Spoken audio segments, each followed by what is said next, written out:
This is your Knight Rider read-along book.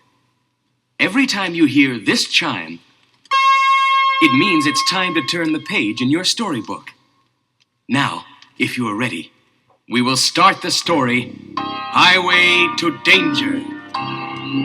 Don't forget to turn the page every time you hear the chime. Hello, I'm the mainframe memory computer, case history section, Knight Enterprises. I have file 1420 online for interface at this time. It all began on a chilly morning in late April. Michael Knight was flying back into Los Angeles from a secret meeting with the FBI in Washington, D.C. Well before arrival time, allowing for freeway traffic, Kit, the computer in Michael's car, fired up the big Trans Am power plant and opened the garage door. A protesting squeal of rubber heated up the cool pavement, and he roared off toward the airport. It was an uneventful trip, except for the man who lost his false teeth when he looked over as Kit downshifted and pulled up beside him at a red light with nobody in the driver's seat. Kit pulled in at the airport offloading ramp as Michael's jet touched down with a puff of tire smoke and the roar of its turbines reversing. When the plane came to a halt, the hatch opened and Michael appeared. He slid into the car seat. Kit was glad that he was back. They headed north for the coast highway as Michael checked in with Devin. An ominous weather front was moving in off the Pacific, and the first drops of rain splashed on the windshield. Lightning slashed at the ocean, and thunder rumbled as the Trans Am streaked along the black ribbon of highway. The storm had passed, and moonlight filled the room. Michael lay on the bed staring at the ceiling. It had been after midnight when he checked into the Pine Inn in Carmel. It was after 2 now, and his contact was late. He checked with Kit on the watch radio, but the street outside was quiet. Nothing was moving. There was only a dog barking somewhere, and the gentle sound of the sun. That's when the knock came at the door. The password was answered, and he opened it. Shun-Li stood there, beautiful and inscrutable. She quickly came to the point. Her uncle's importing business had been taken over by a criminal gang. They were forcing her uncle to work for them, smuggling.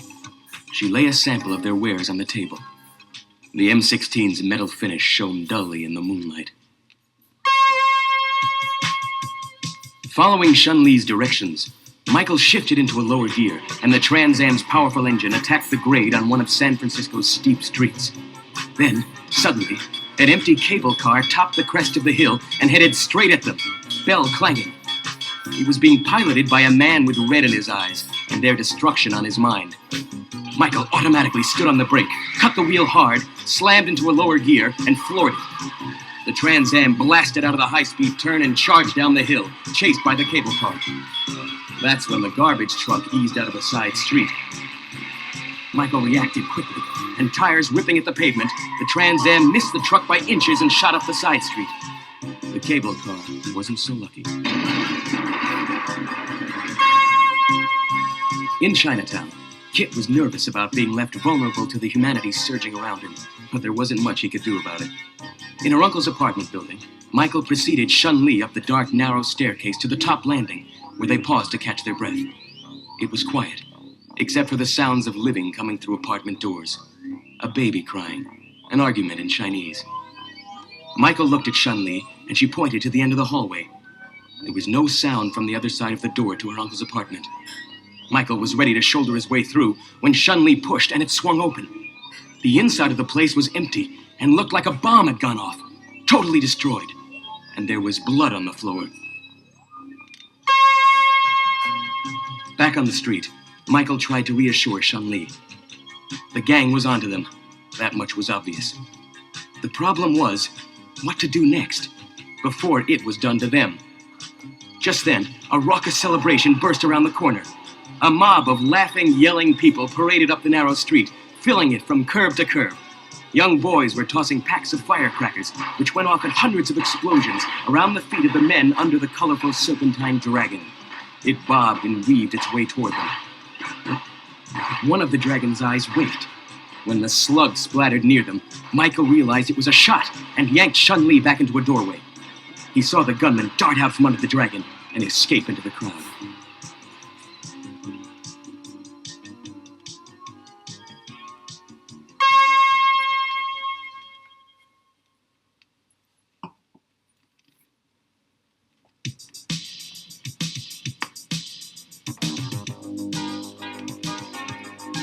So far, the gang had made it tough for Michael and Chun-Li, and it was about to get worse. Michael sat bolt upright in the chair the next morning, suddenly wide awake, and aware that Chun-Li wasn't there. The note she left said she'd gone back to her uncle's apartment to look for something, and she wanted him to meet her there. Kit brought the car around front, and Michael thanked a very confused doorman as he got into the car. Then the Trans Am peeled out of the hotel driveway, headed toward Chinatown. The sounds were familiar as Michael climbed the stairs to the apartment. The door was standing open, and Michael eased into the room. There was no Chun-Li. But this time, there was a body to go with the bloodstains. Chun-Li's uncle was lying barely conscious on the floor. He managed to mumble two things: south toward Fresno and fireworks warehouse. Then he passed out. Heading south, the big Trans Am power plant throbbed. But south where? Toward Fresno? There was a lot of territory between San Francisco and Fresno. Kit made the observation that failure to acquire the name of the import firm had been bad form. Devin said he'd see what he could do about tracking down something. Then Michael had an idea. He looked in his rearview mirror and wondered, where was a cop when you needed one? He pressed the accelerator down and the car leaped forward, pushing him back against his seat. Kit wanted to know what was up. When the siren cut the air and Michael saw the flashing red lights, he smiled. But the smile disappeared when his question about a fireworks warehouse along that route was answered with a ticket and the advice that fireworks were dangerous and illegal. It was only a wide place in the road, but it had a filling station and a diner, so Michael pulled in for gas and coffee. When he came out of the diner, there were some teenage boys on dirt bikes revving and doing wheelies in front. But the sound that grabbed Michael's attention was the series of popping explosions caused when one of the boys threw down a pack of firecrackers. Michael called out, but the boys took off in a cloud of blue smoke. Kit wheeled the Trans Am around and Michael jumped in. The bikes turned off the highway and he followed them, eating dust but gaining ground. They left the road and started across country. The Trans Am edged ahead and slid to a halt in front of the bikes, cutting them off. Michael asked where they gotten the fireworks, and they answered, from the Chinamen down the road. Michael cut the engine and rolled to a stop a half-mile from the house that sat alone on a small rise. With Kit driving, he crouched and moved forward again, using the car for cover. He pulled out his pistol. The chatter of an automatic weapon began, and the slugs ricocheted off the Trans Am. Nearer the house, Michael squeezed off a round. A man tumbled out of the upstairs window and fell to the ground. The firing ceased. Then, a truck careened around the corner of the house, with bullets spitting from the cab. Michael leaped aside as it glanced off the Trans Am and roared away.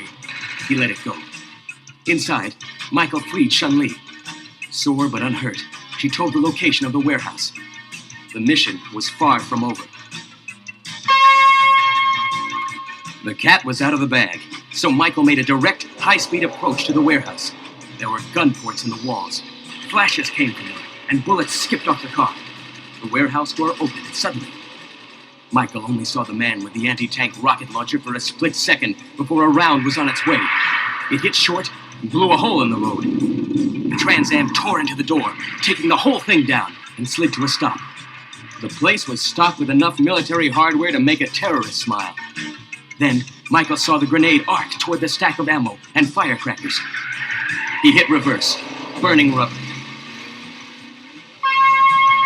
The stupendous force of the blast lifted the Trans Am a good 2 inches off the ground. That was it. Then he heard it before he saw it. The tank, coming out of the smoke, crawling over the debris like some armored reptile. The 120mm cannon erupted, and the round put an irrigation ditch next to the Trans Am.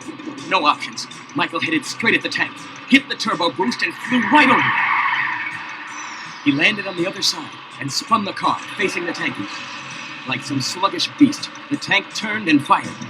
This time, the shell struck a curved section of steel plate in the wreckage of the warehouse and boomeranged back, destroying the tracked monster with a huge explosion. Mission accomplished. Michael eased the Trans Am into gear and headed back for Shun Li. Kit expressed a sense of relief. Michael laughed.